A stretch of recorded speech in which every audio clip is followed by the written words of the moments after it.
Курман айт мейримдүүлүк майрамы.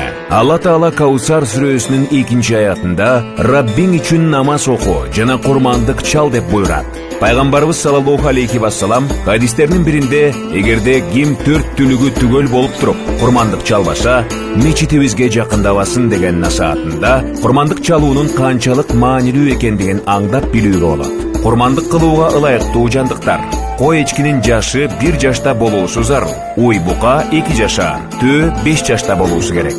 Уй же төөнү 7 адам кошулуп курмандык кылса, анын этин тараза менен так бөлүш керек. Курмандык кылынган этти 3кө бөлүп, өзүнүн үй бүлөсүнө, туугандарына, дос кошуна тааныштарына, кедей кембагалдарга берген абзел. Келиңиз, урматтуу бир тууганым, ушул майрамдан, мүмкүнчүлүктөн пайдаланып, биз дагы бир канча күн, жума, балким айлап коломтосунда эттин жытын жыттай элек бир туугандарыбыздын жүрөгүнө бактылуулук, көздөрүнө